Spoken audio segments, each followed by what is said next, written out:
Home for the Kentucky Wildcats and local high school sports.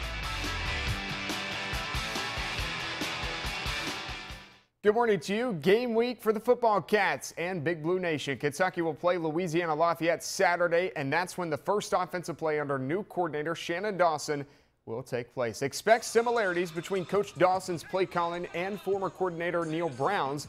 That's part of the reason why head coach Mark Stoops wanted Dawson in the first place. I mean, y'all have been out there and watched practices. There's nothing totally dramatically different. I think you'll see a lot of sets that you're used to seeing. I think you'll see some plays that you're used to seeing, and you'll see some new things. But we're not reinventing the wheel. Coach Dawson has a good handle, a good fix on some of the things he likes to do in comparison. But it'll be similar. Well, every week, our own Lauren Cash will sit down with former Kentucky quarterback Freddie Maggard to discuss the upcoming game for the Kentucky Wildcats. This week, Lauren and Freddie talk about how difficult Stoops thinks it might be to stop the Raging Cajuns on Saturday and their rushing attack. Here's this week's Chalk Talk. Welcome into the first ever edition of Chalk Talk. Lauren Cash here with former UK quarterback and Harlan County native Freddie Maggard. Freddie, first official Mark Stoops news conference of the regular football season here. What'd you hear from him Monday? I took from it that Coach Stoops is expecting Elijah McGuire, the running back from Louisiana Lafayette, to be the real deal, and a focus of DJ Elliott's defense is going to be to try to stop him or slow him down.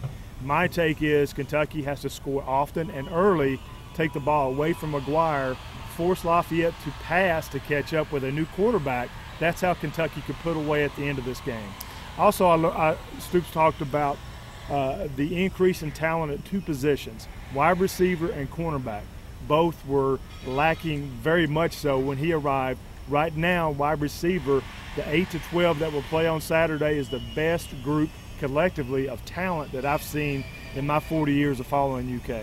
Wow, you mentioned getting off to a fast and early start, but come Saturday, Coach Stoops will have a lot of youth on the field, 9 true freshmen, 10 redshirt freshmen. He mentioned in the news conference, but he'd rather say whoa than giddy up. Right, and I think that's one thing going into that scrimmage a couple weeks ago that Coach Stoops, since he arrived, has really talked about accountability, about leadership. Didn't see that, brought them back for that night scrimmage.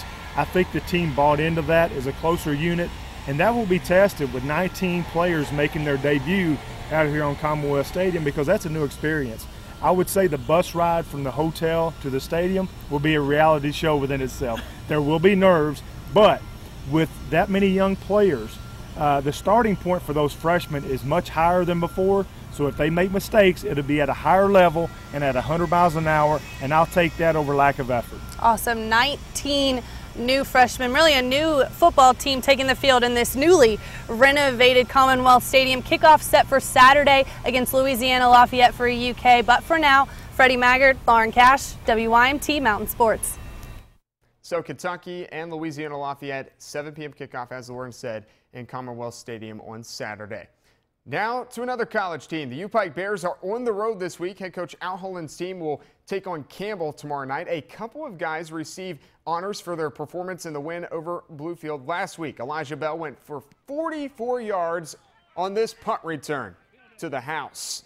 And for that, he is the Mid-South Conference Special Teams Player of the Week, the league announced yesterday, while senior linebacker Arthur Williams gets Defensive Player of the Week in the Mid-South Conference. Williams finished the game with 2 sacks and 9 total tackles. Well, finally this morning, our new Alice Lloyd College Mountain Top 10 rankings are out. Pulaski County stays the unanimous #1 team in the Mountains despite losing to Class 6A Scott County. Belfry and Johnson Central jump up a spot to #2 and 3. Southwestern falls to #4 after losing to Bourbon County by 2 on Friday night. Corbin at 5, North Laurel at 6, Bell County at 7, Knox Central drops to 8, and then Pikeville and Paintsville round out the top 10. And Pikeville actually goes to Paintsville this Friday. It's part of our Appalachian Wireless Games of the Week. That's a final look at sports this morning. Enjoy your morning.